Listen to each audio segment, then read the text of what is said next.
So again, we had another freeze again. So I guess I'm going to have to do this in three parts, guys. So yeah, the Outcast was super boring to me. Like, I just wasn't in. Like, oh, the ex WWE girls and they're a faction together. How original. I just, whatever, man. It just, I mean, I like them three being together, but it just kind of, the whole thing dragged with them being together and just felt just kind of phoned into me. So yeah, the Outcast gimmick, I wasn't feeling it. I like all three of them as women's talents. I just did not feel that whole thing. Um, Worst feud of the year: Chris Jericho, Adam Cole. Again, just, I don't know, just bored me. Like, just wasn't feeling it. The chemistry just was not there. I just didn't really care. And this is where I think a lot of the Jericho ill will started. Was this storyline just boring to me? I don't know.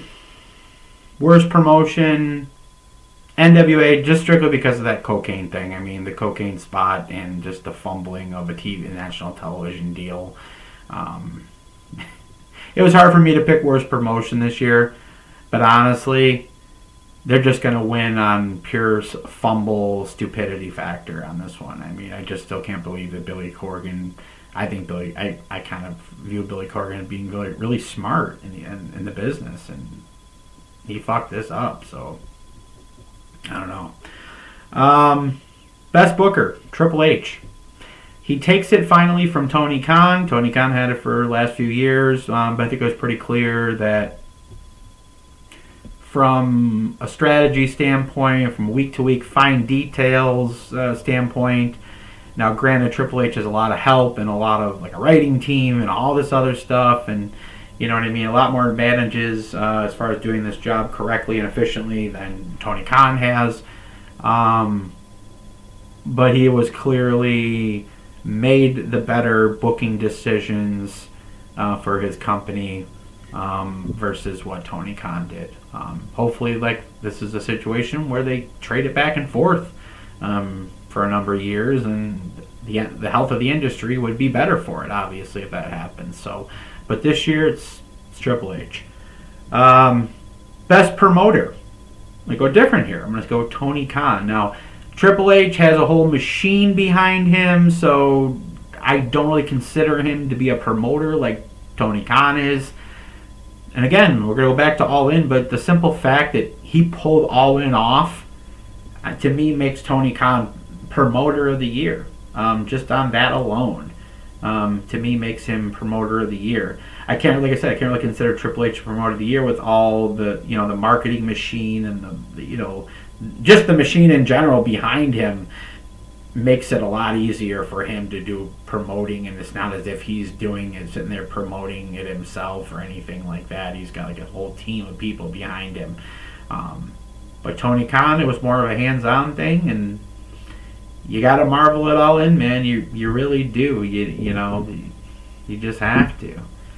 So, gimmick of the year, Timeless Tony Storm. As I said before, every one of her promos were must-see TV. These are the type of promos that you went back and listened to and combed over for references, and you know, just unbelievable. And to think that Tony Khan came up with this gimmick idea, and Tony Storm ran headlong into it with full passion and went above and beyond and made this something even more better than what Tony Khan probably even envisioned it could be. So, Timeless Tony Storm, best gimmick.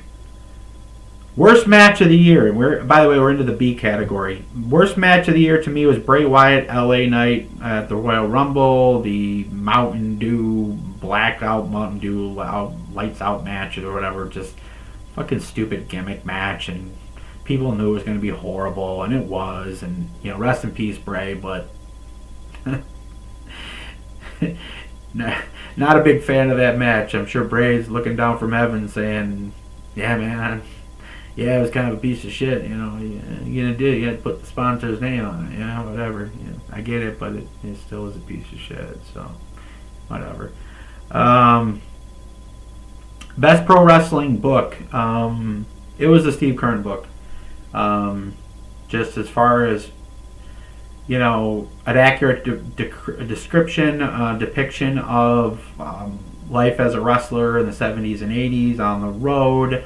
The Kern Chronicles or what you have you, to me was clearly the best book of the year, and I'm not the only person that thought that either. So, best pro wrestling documentary, to me it was the Cody Rhodes documentary. It was really well done.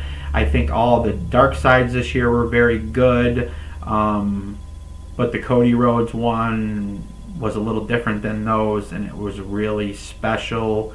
Shout out to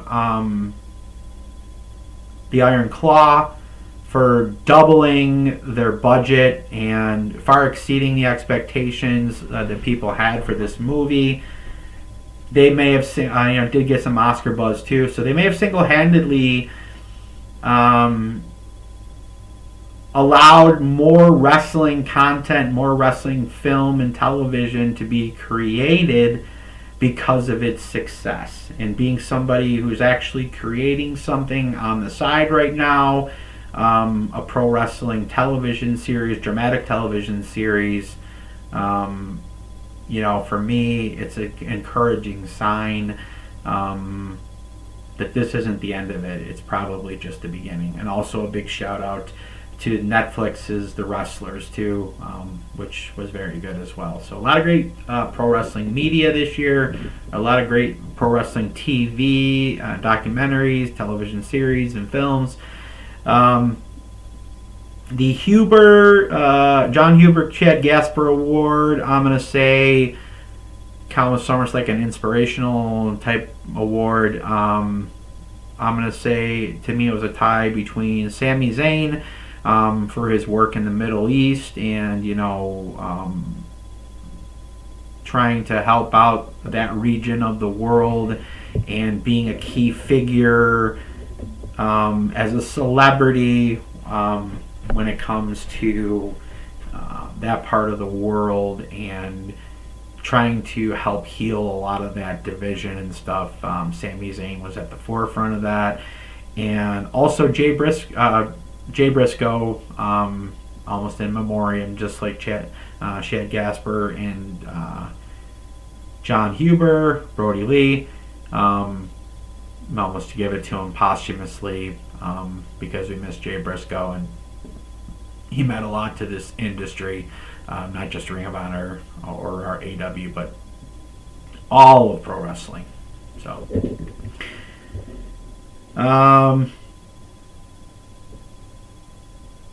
just a couple other awards to add on here. So, Fightful also had an award for Best Talent Media, which went to Hey EW from RJ City and from All Elite Wrestling. I will second this and say Hey EW is like the most intelligent comedic show in all of pro wrestling. Really high quality comedy, and it's above and beyond what you would normally see on a wrestling show. The writing, the talent, the comedic level of it are above and beyond what we would normally see in pro wrestling. So if you've never seen Hey EW on YouTube, I highly suggest you go watch it. It's one of the funniest fucking shows there is, and I look forward to every episode I can watch. I mean, honestly, it's just so fucking good. Hey EW. So yeah, RJ City, AEW, the show Hey, and then EW. So, and just a couple of miscellaneous from the Pro Wrestling Illustrated awards, some that don't appear in the Wrestling Observer and Fightful. Comeback of the Year, they had Trinity, Fatu, Naomi. I would 100% agree with that. She made a lot of impact in Impact or TNA or whatever you want to call it. But she proved how talented she is outside of the big corporate setting of WWE, and at her core, she is a great professional wrestler. So let's not forget that, guys, and she proved that. Faction of the Year, also a Fightful award, but also a PWI award. Group of the Year, I think it's Judgment Day. They anchored they anchored Raw for pretty much the whole year, and their character work and matches, work rate, house shows, everything. Money in the Bank, women's world title, tag titles. They were definitely the centerpiece of WWE, or specifically Raw, as a group. Inspirational wrestler Mark Briscoe. I think that's after his brother passed. I mean, for him to go out there and have the year that he had in AEW, Ring of Honor, hats off to him. It's just he just kept on trucking, man. You gotta love it. You gotta love the redneck kung fu, baby. Keep on trucking. Wah! So most improved, they had L.A. Knight, and I think they mean, from a kayfabe perspective, like he kind of came out of nowhere and all of a sudden became one of the biggest stars in the company. I think all wrestling fans kind of knew his potential, but from a kayfabe standpoint, I could say, he was definitely the most improved. Most popular wrestler of the year, Cody Rhodes. I don't think there's any question on that. Cody Rhodes. Most hated wrestler of the year, Dominic Mysterio. Even though they piped in a lot of that crowd hate, it was still legit most places. So they hated Dom, and they hated what he did to his father, and he portrayed that snot-nosed little spoiled, rich kid, role perfectly. So can't say much more than that. So those are my picks for my Wrestling Observer Awards for 2023, with a couple of awards added on. Again, my Twitter handle at JCGethiker7, and I'm also an official Twitter poster contributor for the pro wrestling world at _PWW on Twitter. You can also follow me on Facebook at Wax Poetic Pro Wrestling, and you can also obviously like, comment, and subscribe to this channel as well. We'll talk to you soon. Bye-bye.